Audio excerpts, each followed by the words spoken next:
A paz do Senhor Jesus. Hoje nós vamos estudar a lição de número 9 da revista Discipulando o Ciclo 1. O tema da nossa lição é a morte de Jesus. O texto bíblico base desta lição está em Marcos, capítulo 15, do versículo 33 ao 40, que diz assim: E chegada a hora sexta, houve trevas sobre toda a terra até a hora nona. E à hora nona, Jesus exclamou com grande voz, dizendo: Eloi, Eloi, lema sabachthani. Isso traduzido é: Deus meu, por que me desamparaste? E alguns dos que ali estavam ouvindo isso diziam: Eis que chama por Elias.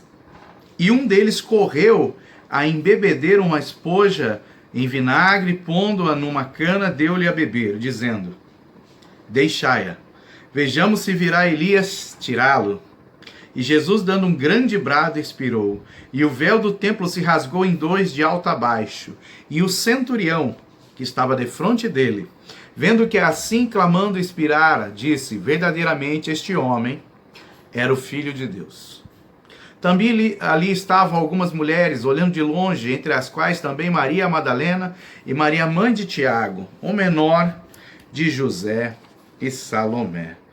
Olha que coisa mais linda. Vamos falar sobre a morte de Jesus.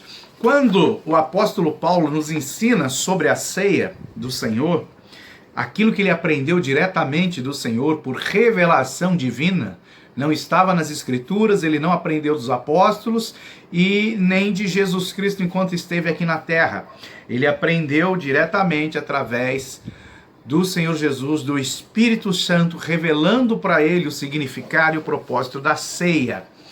E a ceia do Senhor, ela fala assim, que nós devemos anunciar a morte de Jesus até que ele venha. Olha, ele não falou para anunciar a ressurreição, ele não falou para anunciar qualquer outra coisa, ele falou: anuncia a morte do Senhor, porque é a morte de Jesus Cristo o princípio fundamental da nossa redenção, da nossa salvação. E enquanto Jesus estava ali, dois fatos ocorreram. Enquanto os romanos estavam ali executando uma sentença de morte, crucificando Jesus, e os judeus, o seu próprio povo, os doutores da lei, escribas, fariseus, e o povo que estavam ali sendo manipulados por eles, enquanto eles estavam vendo ali a morte do Senhor Jesus, dois fatos ocorreram ali que eu gostaria que você observasse nesse texto de Marcos que nós lemos. Um é no versículo 35, que ele fala assim: Eis que chama por Elias. A cultura pagã dos romanos, dos gregos, já estavam bem fundada ali no meio do povo, em Jerusalém, nas cidades ali próximas, onde viviam os judeus. E eles estavam muito acostumados a falar com mortos. E hoje nós temos religiões aqui no Brasil e ao redor do mundo, que eles têm costume de invocar mortos, de chamar mortos, de falar com mortos. E eles acham que mortos respondem para eles. Não, quem responde são demônios, que estão bem vivos. Mortos não respondem, não falam mais nada, porque a Bíblia diz que cabe ao homem morrer apenas uma vez e depois disso virá o juízo. E ali eles estavam achando que Jesus estava invocando um morto, Elias. Pela cultura pagã está ali no meio da terra do povo. E Deus deu um alerta para o povo, através de Moisés, de Josué, que quando eles entrassem na terra prometida, eles não eliminassem todo o povo pagão, idólatra, corrupto que estava ali no meio deles, se deixassem eles viverem no meio do povo de Deus, eles iriam contaminar o povo de Deus. Eles iriam levar o povo de Deus a pecar. E aqui nós vemos isso. Roma dominou a terra, depois de conquistar ela do Império Grego. Roma conquistou, e olha que interessante, Eles estavam achando que Jesus estava invocando um morto, invocando um espírito, quando na verdade Jesus estava fazendo aquilo que nós devemos fazer: falar com o vivo, falar com Deus vivo, o Deus de Israel, o nosso Pai, Pai do nosso Senhor e Salvador Jesus Cristo. Outro fato interessante, versículo 39, que diz, né, que quando Jesus morreu, o centurião, soldado romano, disse: verdadeiramente este homem era o Filho de Deus. E a gente passa às vezes despercebido nesse texto e acha, lá o soldado romano reconheceu que Jesus era Deus e tal, né? Até se converteu. Não, ele está falando que era o Filho de Deus. Ou seja, era o homem aqui na terra que era o Filho de Deus, tinha poderes sobrenaturais, mas morreu, acabou, não tem mais nada. E muitos hoje olham para a cruz com um homem, um boneco pendurado na cruz, porque ele era. Só que o nosso Salvador, ele foi pendurado na cruz, mas ele ressuscitou, ele não ficou na cruz, ele não ficou no túmulo. Então ele não era o Filho de Deus, ele é o Filho do Deus vivo, ele é o nosso Deus. Amém? Então vamos lá. Entrando aqui no primeiro item da lição, nós temos aqui alguns outros pontos interessantes. Primeiro, lá em 1 Coríntios 2,14, o apóstolo Paulo diz assim: ora, o homem natural não compreende as coisas do Espírito de Deus, porque lhe parecem loucura, e não pode entendê-las, porque elas se discernem espiritualmente. Então, muitos hoje estão procurando a solução em várias religiões, porque a nossa alma tem sede do Deus vivo. Quando não consegue compreender as coisas de Deus, vai dar um jeitinho, vai procurar de outra forma e vai procurar no lugar errado. E isso vai trazer muitos prejuízos no hoje ou no futuro da pessoa. Então, nós, como homem natural, sem ter o Espírito Santo morando em nós, e o Espírito Santo só vem morar em nós quando nós entregamos nossa vida a Jesus Cristo, nós não conseguimos entender as coisas de Deus. Então, antes de ser crente, a gente vê os crentes, né, os evangélicos, servos e servas de Deus, a gente acha que tudo é loucura. Vê uma pessoa profetizar, tá doido, tá inventando. Pessoa teve uma visão, é mentira, tá inventando, é coisa da cabeça, vão botar no hospício. E é assim que as pessoas que não conhecem a Cristo, ao Senhor Jesus, pensam de nós. Então nós temos que ter essa percepção quando nós formos nos aproximar dessas pessoas, tomar muito cuidado na hora de evangelizar, porque senão vai só piorar a situação do que atrair essa pessoa para perto. Mas nós precisamos da ajuda do Espírito Santo para discernir as coisas de Deus. Senão ninguém vai entender o significado da morte de Cristo. Vai ser, mais um que morreu. Mais um que se rebelou contra o Império Romano, dizendo que era rei, e morreu crucificado. Então nós precisamos da ajuda do Espírito Santo de Deus para compreender as coisas de Deus. E para que nós possamos compreender mais profundo, é necessário receber o batismo com o Espírito Santo, um revestimento de poder para nos ajudar a mergulhar nas profundidades de Deus. O apóstolo Paulo, antes de se converter, antes de receber o Espírito Santo, ele conhecia a Bíblia, mas ele não entendia nada sobre Jesus, era loucura para ele. Aí quando o Espírito Santo veio habitar nele, quando ele foi revestido de poder, ele pôde escrever a maior parte do Novo Testamento com excelência, porque ele tinha profundidade nas revelações de Deus. Aquilo que o Espírito Santo inspirava, revelava e mostrava para ele. E nós precisamos entender, né, que com o pecado veio a morte. Nós estamos falando da morte de Jesus, mas por que foi necessário Jesus morrer? Porque Deus, quando criou o homem para ele ter vida e vida eterna, vida em abundância. Aí o homem foi e pecou. A Bíblia fala, né, porque eles desobedeceram, eles morreram. Deus falou, no dia que me desobedecer, no dia que comer do fruto da árvore do conhecimento do bem e do mal, certamente morrereis. Só que olha que interessante, eles comeram e não morreram. Não morreram na hora. Mas algo aconteceu na hora ali, que nós temos que entender, que são dois tipos de morte. Quando Deus criou Adão, criou Eva, eles tinham um corpo glorificado. Eles estavam debaixo da glória de Deus, eles eram perfeitos. Eles não tinham uma natureza caída. Eles tinham inocência. Porém, quando a serpente os enganou, eles desobedeceram, o que acontece com eles? Eles perdem essa característica. E isso é notável no texto lá em Gênesis 3, que diz que eles olharam um para o outro e viram que estavam nus.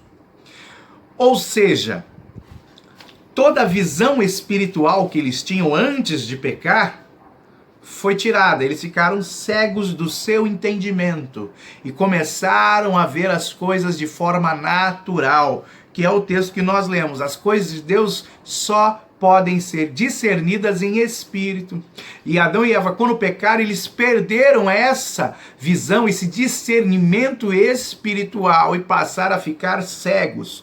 Por isso que o apóstolo fala, o Deus deste século, Satanás, o diabo, cega o nosso entendimento quanto à verdadeira revelação de Cristo.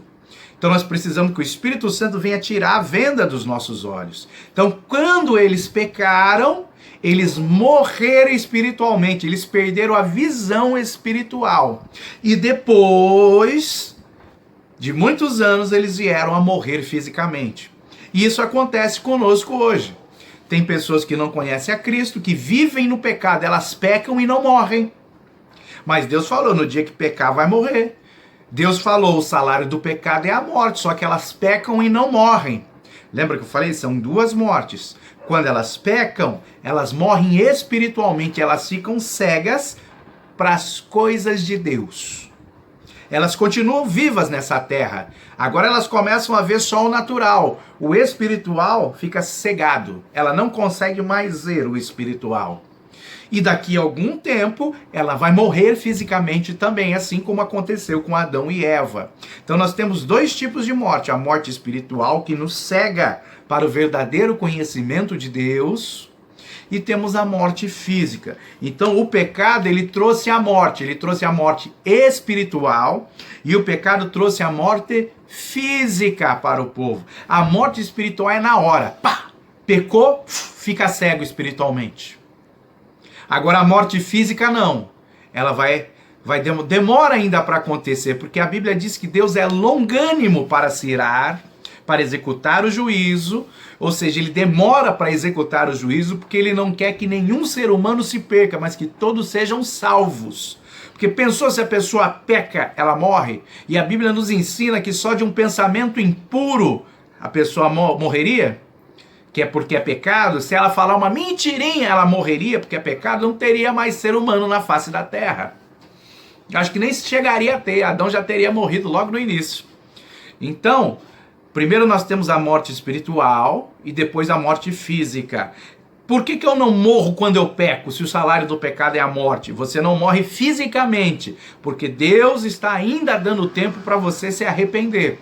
Mas espiritualmente você vai ficando cego. Porque o profeta Isaías diz que os nossos pecados são como um muro que nos bloqueia, que não nos permite nos aproximar e ver Deus.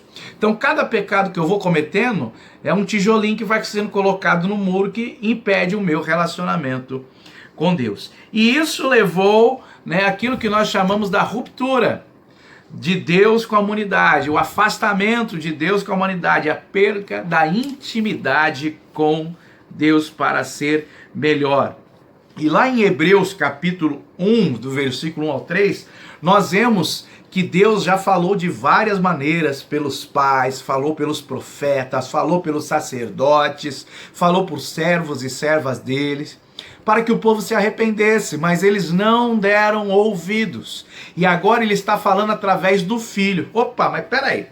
Jesus veio há 2000 anos atrás, aproximadamente, nasceu de uma virgem, viveu como um homem natural, morreu sem ter pecado, ressuscitou e está à direita de Deus Pai intercedendo por nós. Como que ele está falando? Ele fala através da sua boca.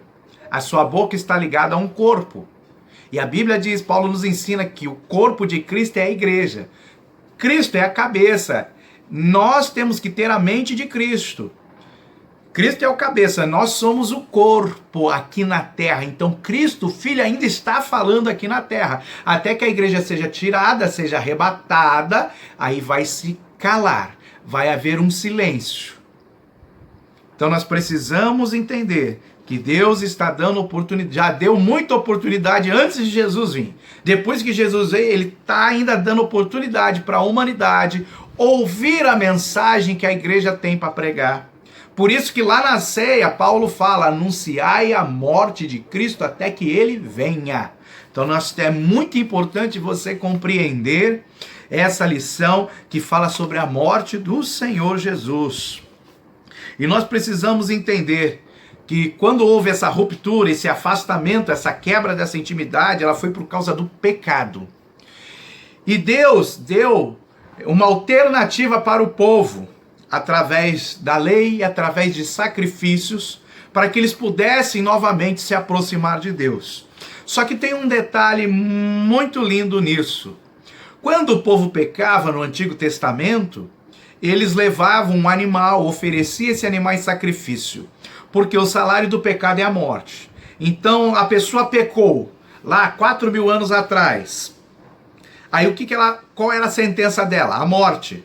Para ela não morrer, o que teria que ser feito? Ela teria que levar um animal, e esse animal iria morrer no lugar dela, simbolicamente falando. E assim foi determinado, essa era a forma de culto levítico. Todo culto levítico tinha uma morte. Se não tivesse morte, não tinha culto. É por isso que não tem ainda culto em Israel, porque só pode se oferecer sacrifícios no templo e o templo foi destruído. Nas sinagogas é local de estudo bíblico, de escola dominical. Culto de adoração tem que ter morte. É por isso que nós vamos para a igreja, nós temos que morrer todos os dias para o nosso eu. Senão eu não consigo adorar a Deus individualmente em casa, muito menos em público, juntamente com os irmãos.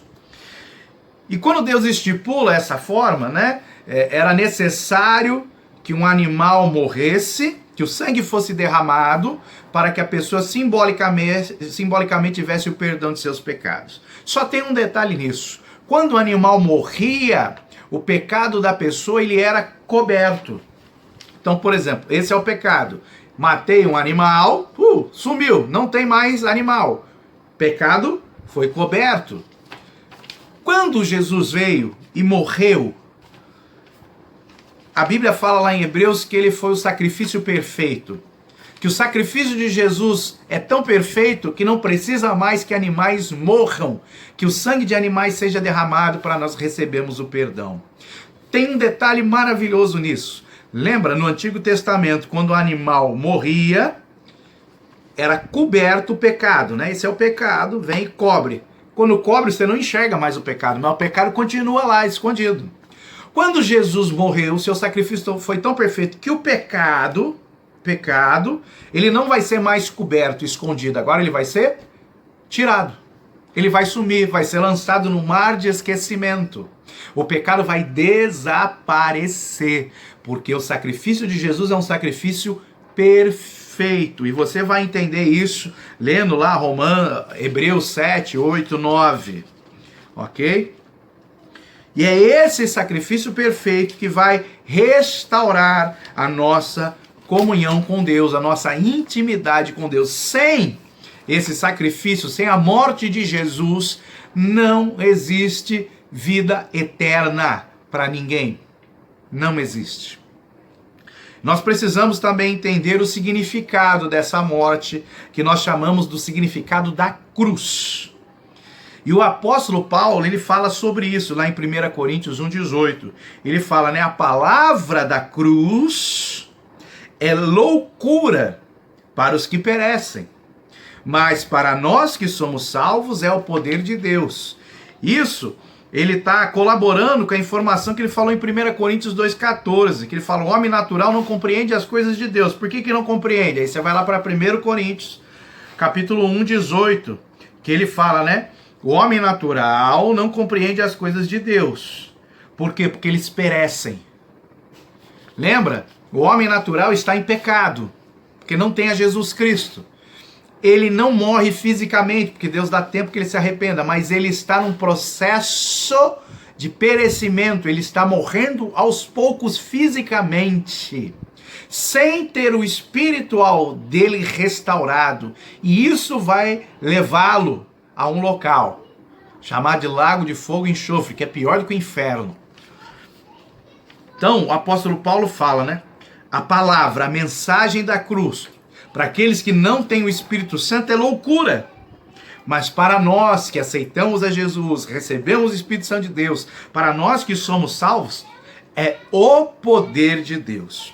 E muitas pessoas hoje em dia estão querendo encher a agenda ou ganhar dinheiro com demonstração de poder evangélico. Curando enfermos, fazendo milagres, transformando matéria, fazendo surgir pó de ouro. Só que esse texto que nós lemos diz que o poder de Deus é a palavra, é a mensagem da cruz. Porque é a palavra, é a mensagem da cruz que vai convencer o pecador de seus pecados, que vai convencê-lo da justiça que há no sangue de Jesus Cristo derramado na cruz do Calvário para trazer a salvação. É a palavra da cruz, é a mensagem da cruz que vai convencer o homem do juízo eterno que virá. É a palavra. E Paulo fala assim, né? Como que eles que não conhecem a Jesus serão salvos se nós não pregarmos a palavra da cruz? Porque existem muitas pessoas que recebem e veem milagres e não se convertem, não se arrependem, não mudam de vida. Lá no Egito tem uma grande demonstração disso. Nós temos os egípcios e o povo de Deus, ok? Deus realizou grandes milagres para tirar o povo de lá. Os egípcios viram os milagres, serviu para nada. O povo de Deus, a nação judaica, viu os milagres. Sabe do que adiantou? Praticamente para nada. Porque além de ver os milagres, eles viram os milagres para sair do Egito, eles viram os milagres durante a caminhada no deserto. Só que mesmo assim eles se tornaram rebeldes pecadores e uma geração morreu no deserto. Por quê? Porque os milagres não transformaram a vida deles. Por quê? O milagre é apenas um sinal de que a fé habita em nós, de que há fé no nosso meio. O verdadeiro poder de Deus é a sua palavra. Então o foco tem que ser palavra, tem que ser Bíblia, tem que ser ensinos revelados, que a palavra de Deus seja viva para a minha vida. Sabe como que a palavra de Deus se torna viva para a minha vida? Vou te dar um exemplo. Eu tenho uma irmã na igreja que ela orava, os seus pais são católicos, né? Nada contra os católicos, nós amamos os católicos. E só que eles tinham imagens dentro de casa, tinha um quadro com uma imagem. E essa irmã limpando a casa, estava orando, Deus, eu queria quebrar esse quadro, mas eu não posso. Né? Não é por força nem por violência, mas é pelo teu espírito. O Senhor podia fazer alguma coisa para tirar esse quadro, porque ele me incomoda muito. Ok. Ela estava limpando a casa e falando com Deus, porque ela tem intimidade com Deus.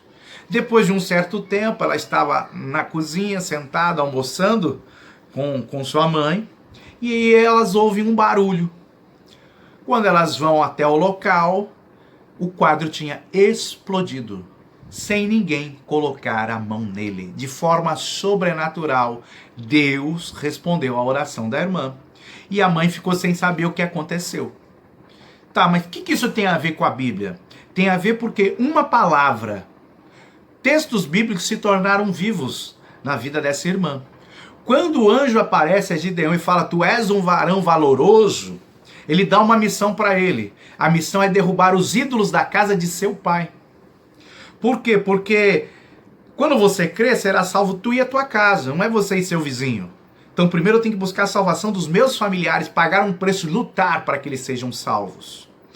E Gideão foi lá e destruiu fisicamente aquelas imagens, falsos deuses, que estavam dentro da casa de seu pai. E o seu pai não o condenou, muito pelo contrário, quando o povo se levantou para matar Gideão, porque ele destruiu essas imagens, o pai repreendeu o povo e protegeu Gideão. Falando, se aquilo fosse Deus mesmo, por que não se defendeu?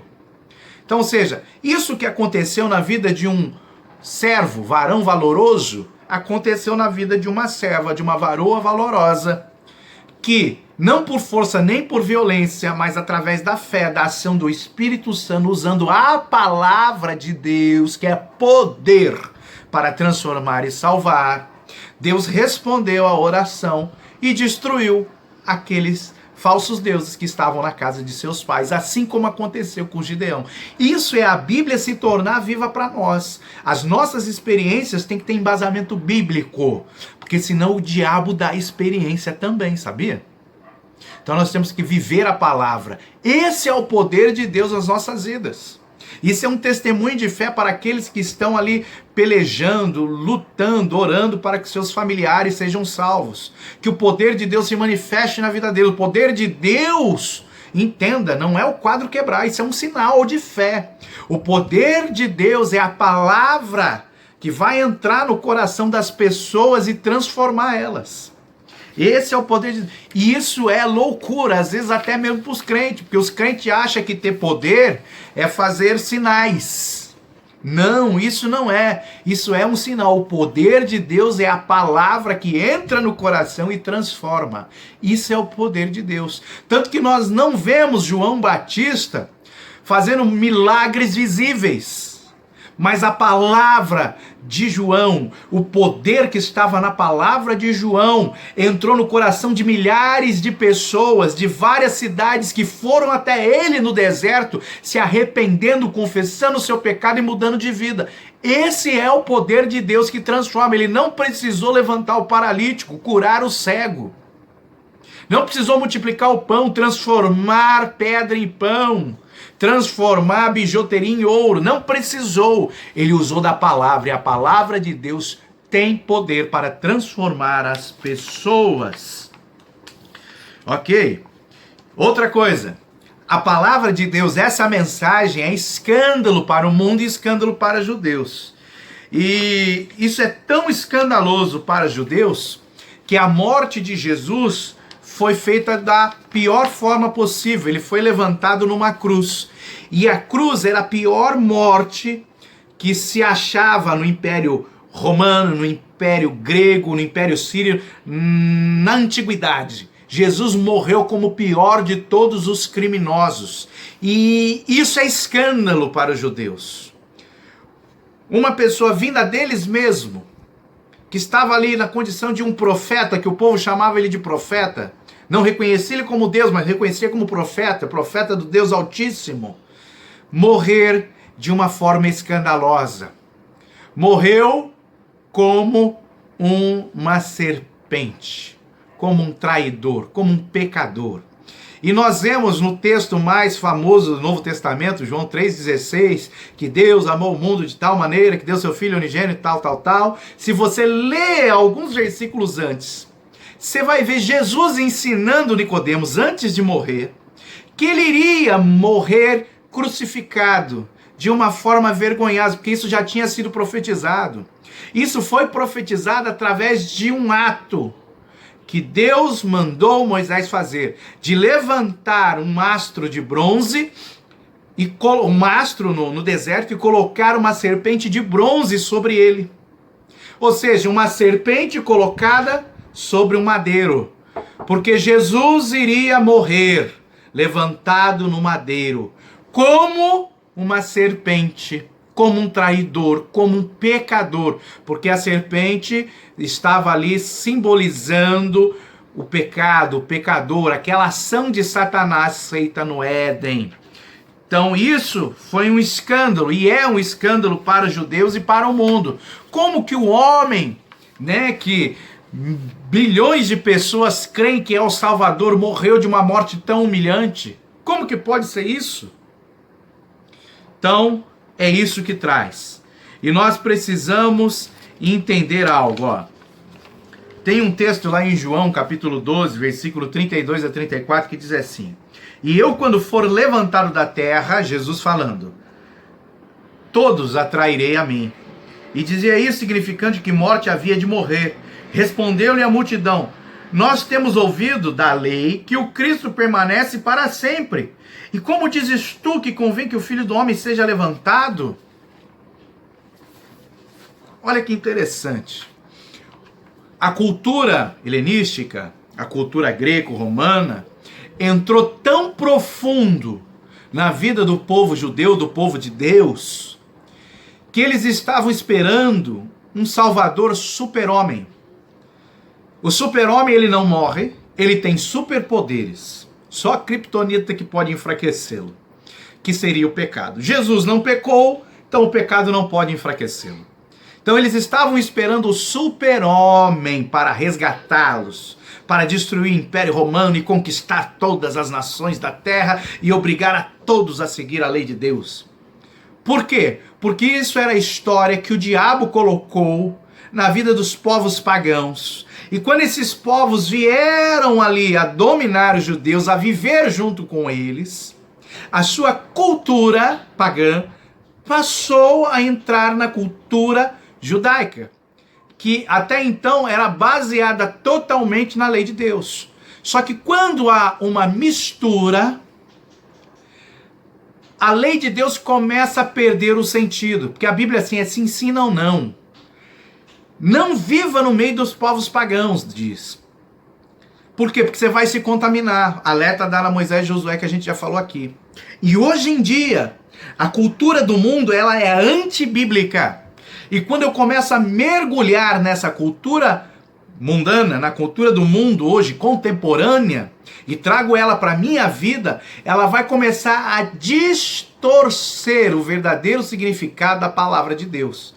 A pessoa pode ser um teólogo com conhecimento aprofundado da Bíblia, da palavra, da letra, mas por ela se deixar envolver com a cultura mundana e contemporânea, ou seja, ela está alimentando o seu eu interior, parte com coisas de Deus, parte com coisas do mundo.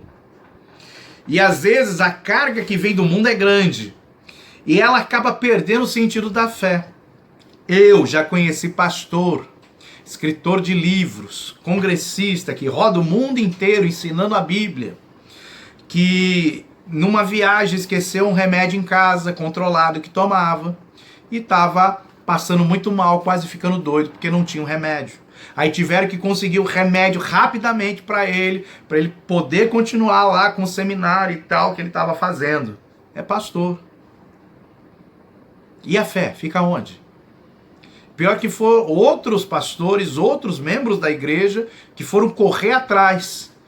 Mas você não vê uma atitude de vamos orar, vamos mandar essa enfermidade embora em nome de Jesus Cristo.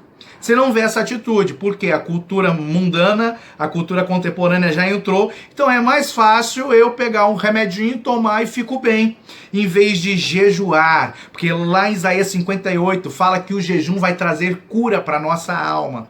Em vez de eu pagar um preço, de exercitar a minha fé, né, pelo menos tentar, né? Não, a cultura vem e ela vai fazendo o quê? Quando a serpente começou a conversar com Eva, Eva tinha a cultura de Deus nela. Ela começou a dar ouvido à serpente, a cultura do reino das trevas começou a se misturar com a cultura de Deus que estava em Eva, para ficar mais fácil de entender. O que aconteceu? Eva foi enganada. E nós temos que tomar muito cuidado para que a cultura contemporânea, a cultura deste mundo não venha nos enganar os nossos filhos, porque a mistura vai nos deixar cegos espiritualmente. Você pode ter o maior conhecimento. Paulo era um dos maiores conhecedores da Bíblia, mas era cego. Por quê? Porque essa cultura greco-romana, a cultura contemporânea, tinha entrado na vida dele também. Então nós temos que tomar muito cuidado com isso. E Paulo fala, né, que os gregos, eles buscavam sabedoria. Só que eles não queriam ouvir Jesus crucificado. E a única mensagem que Paulo tinha era de Jesus crucificado, porque todo o conhecimento que Paulo adquiriu, ele reputou como perda. Só que o mundo hoje, o foco é sabedoria, é conhecimento. Se você olhar até a economia, a área de consultoria, a área de serviços, de educação, são as áreas mais fortes para se ganhar dinheiro, né, na vida privada. Por quê? Porque é a sabedoria. O mundo vive de sabedoria, o mundo quer sabedoria. Se você tiver sabedoria em uma área específica, você tem um diferencial, você vai ter um emprego melhor, porque é isso que o mundo quer oferecer. Só que nós temos que tomar muito cuidado para não deixar essa sabedoria, esse excesso de conhecimento corromper, porque senão vai se tornar loucura.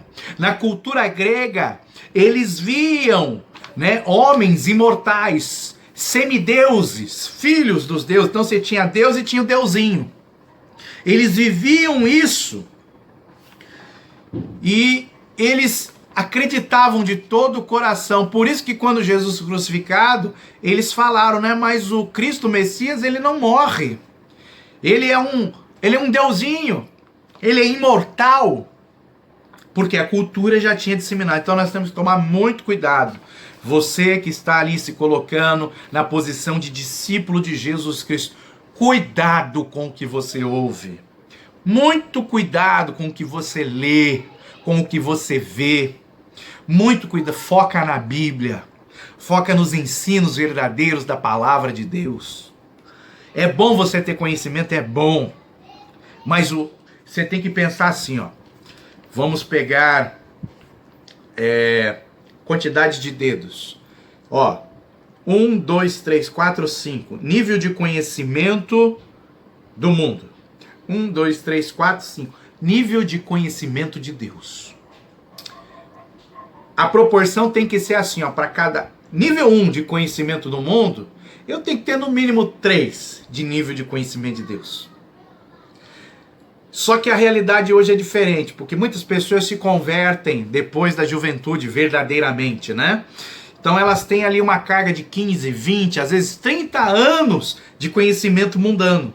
Aí ela vem para a presença de Deus assim, ó, eu tenho 5 níveis, né? Estou no nível de conhecimento mundano, porque ela foi enchendo a vida dela toda com conhecimento mundano, da cultura mundana. Tem crente que vai pular, que vai para a festa de São João, porque é o conhecimento mundano dentro dele. Tem gente, tem crente que vai para carnaval, tem nada a ver, né? Tem nada a ver. Eu ouço louvor, bota fantasia e ouço louvor. Influência mundana. Aí chega na igreja, 0 de conhecimento de Deus, da cultura do reino de Deus. O que ela precisa fazer? Ela precisa agora parar de alimentar essa cultura mundana e diminuindo o conhecimento mundano e aumentar, superabundar o conhecimento de Deus. É isso que Paulo fala, que Tiago fala, que Pedro fala, que nós temos que conhecer, crescer na graça, crescer no conhecimento, para que o conhecimento de Deus seja muito maior, ocupe muito mais espaço na nossa cachola do que o conhecimento mundano. Porque se na minha cachola estiver assim, do conhecimento mundano e assim no conhecimento de Deus, me desculpa, ó, o que o conhecimento mundano vai fazer? O conhecimento de Deus vai apagar o conhecimento de Deus. Aí você vai começar a achar, Deus não me ama, Deus não responde a minha oração, eu dou dízimo, eu dou oferta, mas Ele não me abre a porta, eu estou com uma causa na justiça e não recebo. É porque o conhecimento mundano que você adquiriu a vida inteira está fazendo assim com o seu conhecimento de Deus. E o conhecimento de Deus não é teologia. O conhecimento de Deus é esse exemplo da irmã que orou e o quadro explodiu. É você viver a palavra de Deus. Então você conhece a palavra, você entende, você vive ela na prática. Você deve ter algum texto bíblico que você viveu ele. Alguma experiência que se baseia no texto bíblico. Eu tenho vários. Você deve ter algum.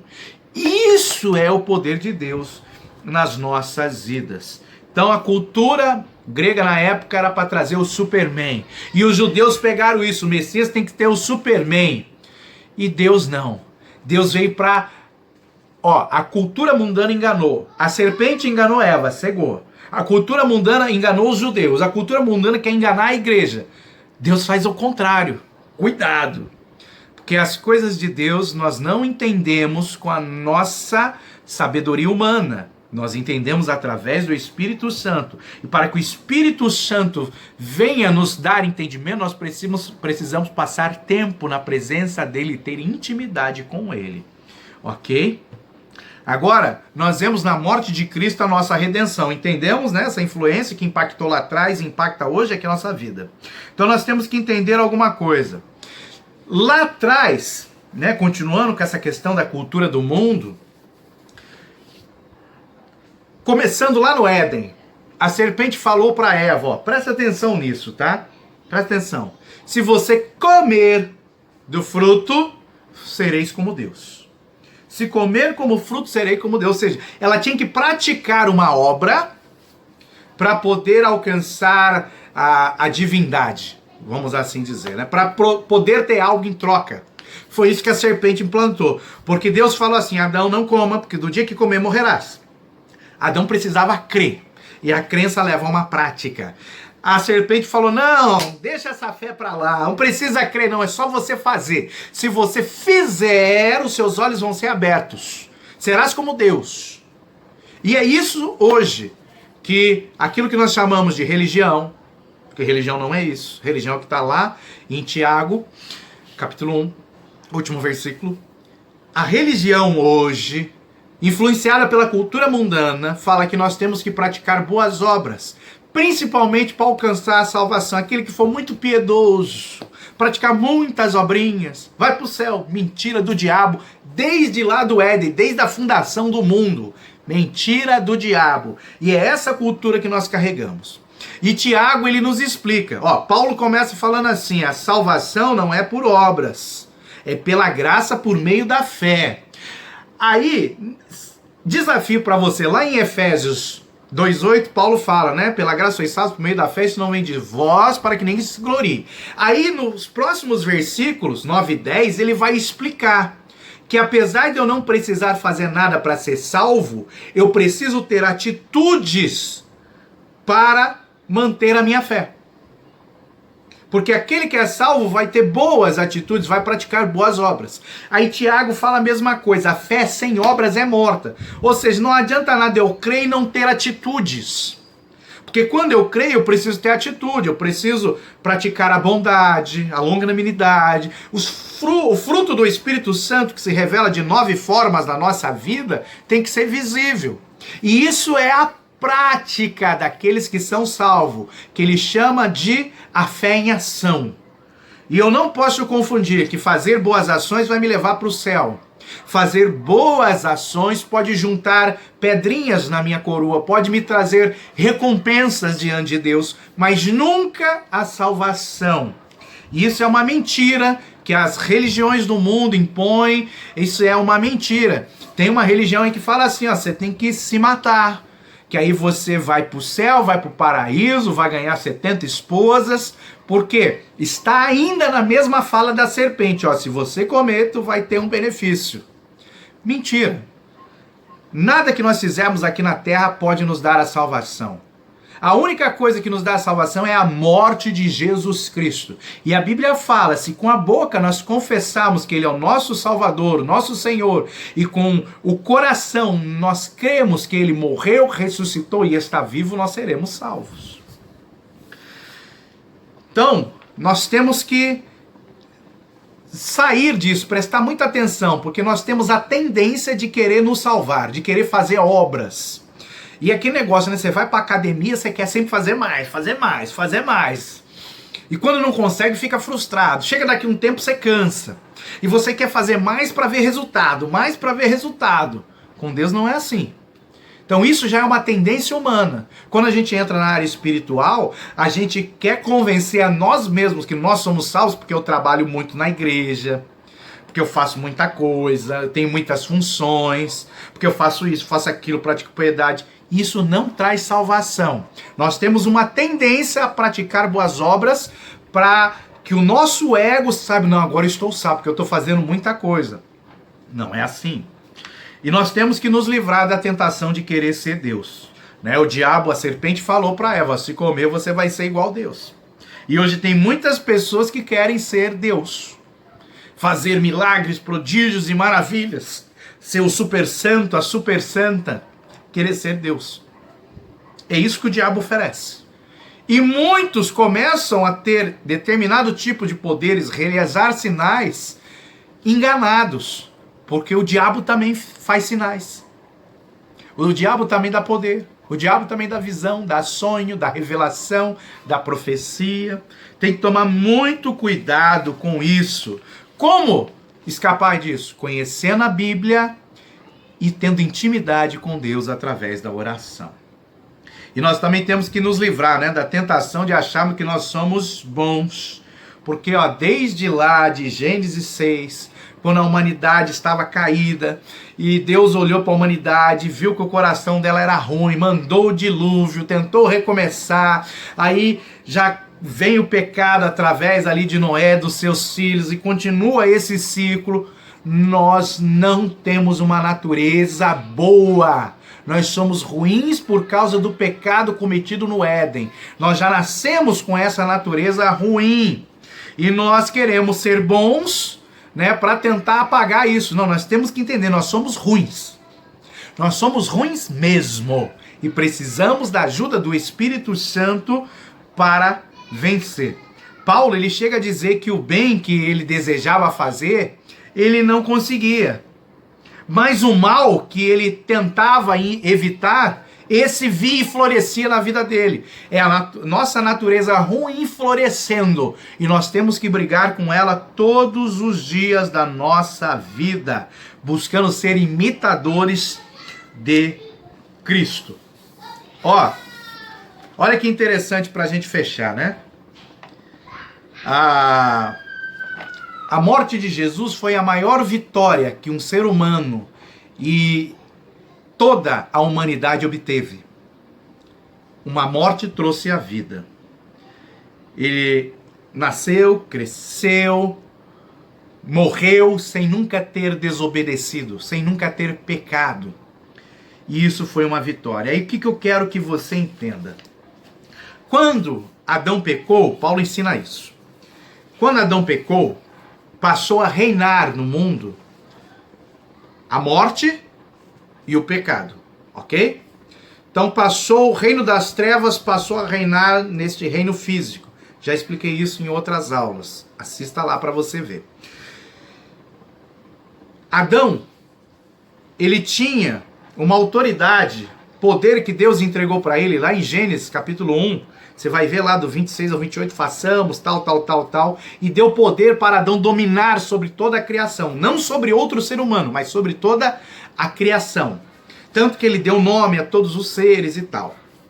Quando ele pecou, ele perdeu esse poder. Como que Adão dominava? Olha que interessante, Jesus falou, né, para Pedro, eis que eu vos dou as chaves do reino. E Pedro usou essa chave em Atos, 3.000 pessoas se converteram, usou novamente 5.000 pessoas. O que é a chave? A chave é a palavra, é o poder de Deus. E Deus falou para Adão, eu te dou uma chave, usa ela. Aí Adão foi lá e começou a dar nome para os bichos. Ele usou a palavra. Deus criou o mundo através de uma chave, a palavra, e haja luz e houve luz. E tudo se criou através da sua palavra. Hebreus 11:3. Adão começou a dar nome. Ele começou a reinar, a governar, a dominar sobre as suas coisas, todas as coisas através da palavra. Quando ele pegou essa chave e deu na mão do diabo.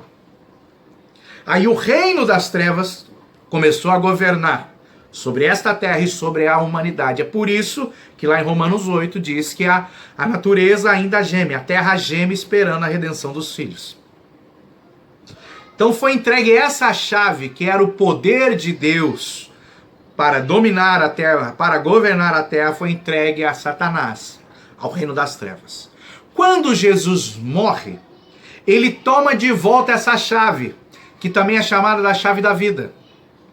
Jesus, ele usou essa chave quando Lázaro morreu, através da palavra, sai para fora, Lázaro ressuscitou.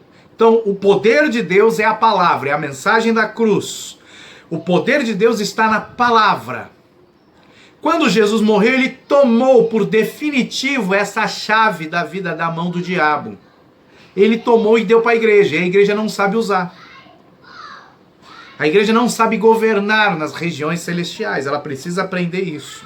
Então Jesus tomou de volta essa chave que foi dada a Satanás quando Adão pecou. Pegou? Ok. Como que ele tomou essa chave? Simples.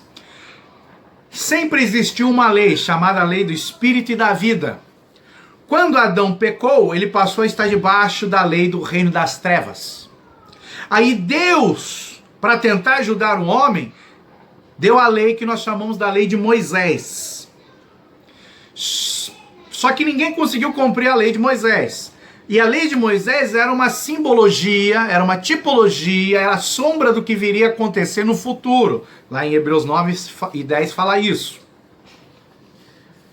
Então, existe a lei do Espírito de vida, existiu a lei de Moisés para governar aqui na terra o povo de Deus durante o período. Agora, com Jesus nós voltamos a estar debaixo da lei do Espírito e da vida. Só que o diabo também está debaixo de leis. O diabo, ele está debaixo de leis e ele não pode agir fora do âmbito da lei. Ele só age até onde a lei autoriza ele. Ele está debaixo de uma lei. E essa lei que ele está debaixo fala que ele não pode tocar numa pessoa inocente. Que ele não pode tocar, tirar a vida de uma pessoa que não tenha pecado. E nós vimos isso na lei em Levítico 18:5, nós vimos isso lá em Romanos 10:5 também. Então o diabo estava debaixo de uma lei. E quando o diabo quebrou a lei, ele perdeu aquilo que ele tinha. É por isso que o pecado nos rouba muitas coisas. O pecado traz maldição, o pecado rouba a nossa saúde, o pecado fecha portas na nossa vida. Fechou a porta para o diabo, ele perdeu a chave, ele não consegue mais abrir a porta. Ninguém mais morre sem autorização de Deus. Então o diabo, ele perdeu a chave que ele tinha quando Jesus morreu. Por quê? Porque Jesus morreu inocente. O diabo achou que estava ganhando, matando Jesus na cruz, fazendo todo aquele teatro para colocar Jesus numa cruz e morrer ali. Ele foi morto na cruz do Calvário, crucificado. O diabo achou que estava em festa, mas Jesus não pecou. Ele estava inocente. O diabo só podia ver o que acontecia fisicamente ao redor de Jesus, mas não o que estava no coração. Jesus nunca pecou fisicamente no exterior, muito menos no interior. Então ele matou o inocente. Quando ele matou o inocente, ele quebrou esse item da lei. O diabo não podia tocar, matar um inocente, tirar a vida de um inocente. Aí ele perdeu a chave. E isso você vai ver lá em Levítico 25. E alguns outros lugares da Bíblia que não nos cabe falar agora. Mas só para você entender como que foi a sistemática da morte de Jesus, o poder da morte de Jesus, a importância da morte de Jesus em restaurar todas as coisas, tomando de volta a chave que tinha sido entregue para o diabo lá atrás. E essa chave, que é a mensagem da cruz, que é a palavra de Deus, tem poder para transformar vidas. Pedro usou essa chave em Atos e nós precisamos usar ela hoje. Então que Deus te abençoe no nome poderoso de Jesus Cristo.